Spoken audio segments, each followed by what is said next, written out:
Hi, it's Becky. Welcome back to my channel, or if you are new here, thank you so much for clicking on this video. Today I wanted to talk about the anxiety that you can get with chronic illness when you have to leave the house.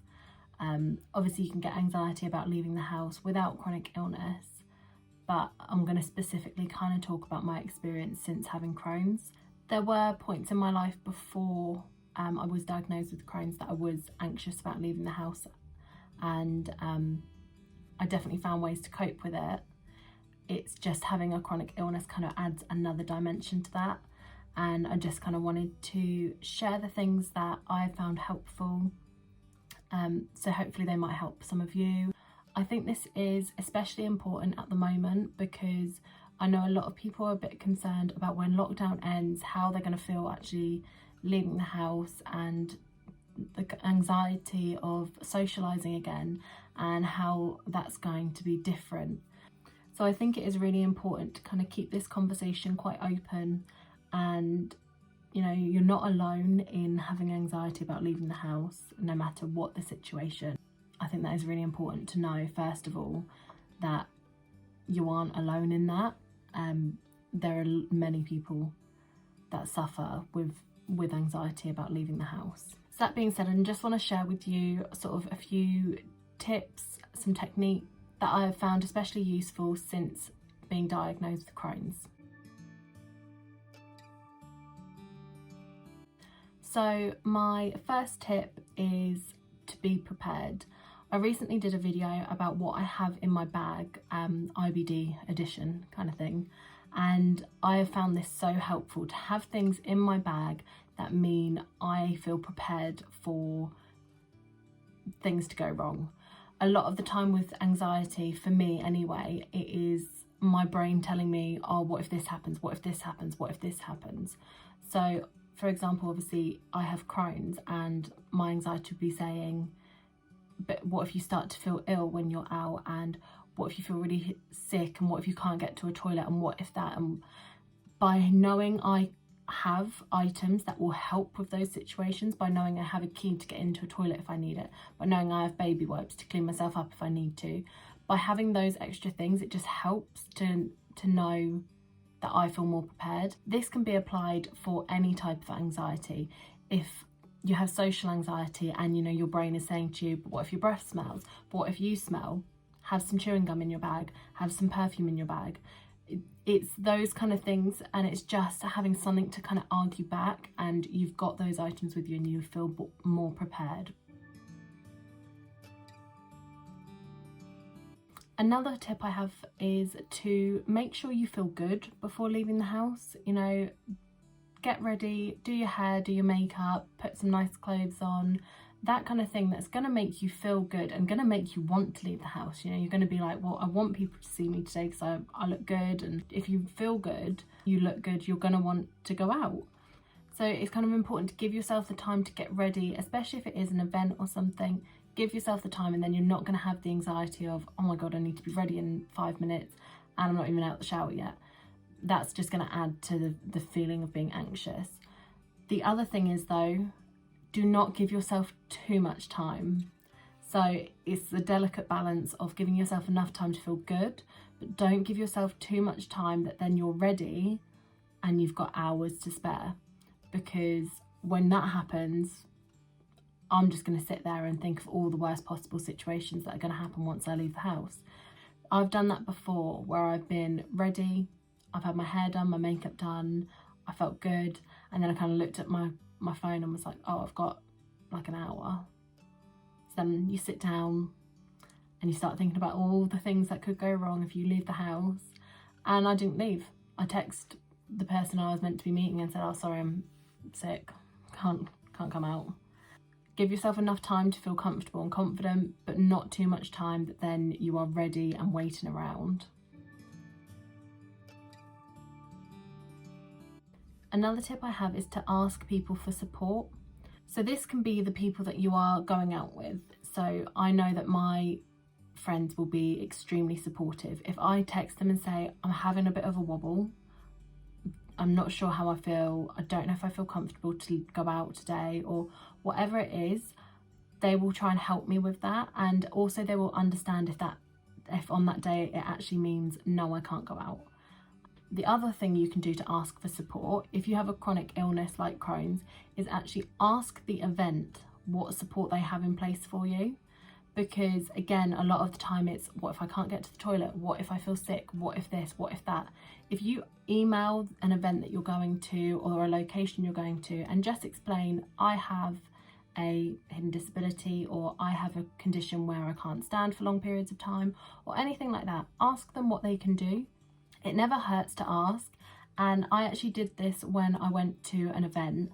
The person emailed me back and they gave me a mobile number, and they said, if at any point in the day you don't feel well or you need help, ring this mobile number and we will get someone to you straight away.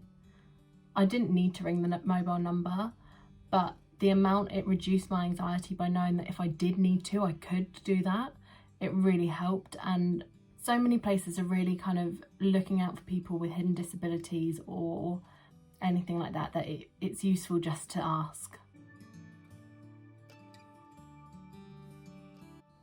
So some of the techniques I use, like I've mentioned before, I kind of reason with myself. Now sometimes this works, sometimes this doesn't. This is my kind of first point of call. This is the first thing I will do when I start to feel anxious. I will try reasoning with myself, and it sounds silly, but I'm pretty much having an argument with myself inside my head. So one part of me is saying, if you leave the house, you might do this, you might do that. And then the other part saying, but I'm prepared for that. If I do that, I've got this, all of that kind of stuff. And the other way to reason with myself is, my anxiety typically says worst case scenario if I leave the house. And I try and give it worst case scenario if I stay in. So maybe if I leave the house, I might poo myself in public and that will be really embarrassing.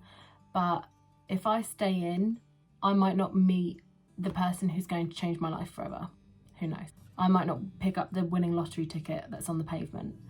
The things that I'm sort of counteracting my anxiety with are things that would never happen, but also a lot of the time my anxiety is things that will never happen. So I just kind of have that argument with myself in my head, and sometimes it works, sometimes it doesn't, but it's definitely worth giving a go. Another thing I find really useful are different relaxation techniques.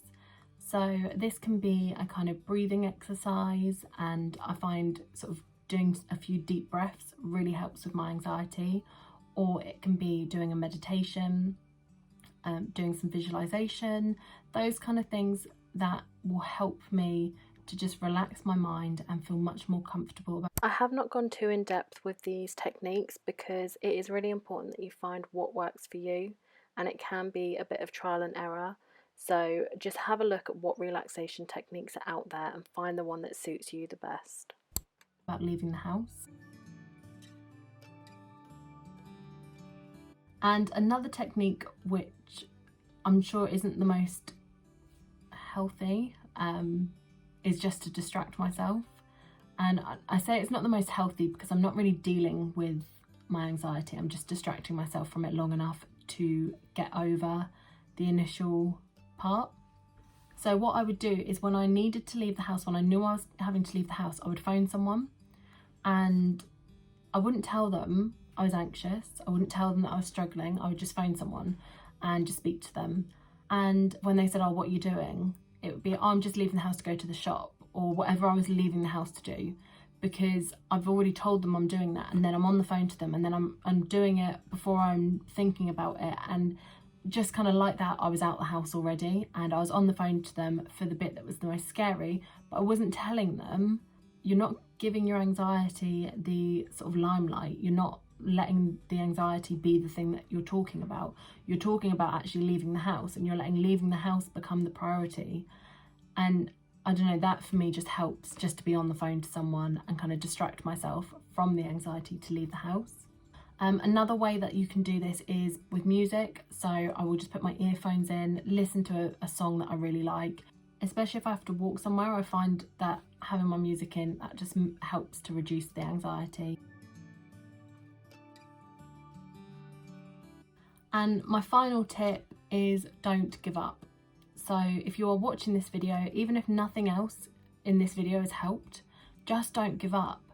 you might not find something that works every single time that you feel anxious. You might have to try different things. You might have to try different relaxation techniques.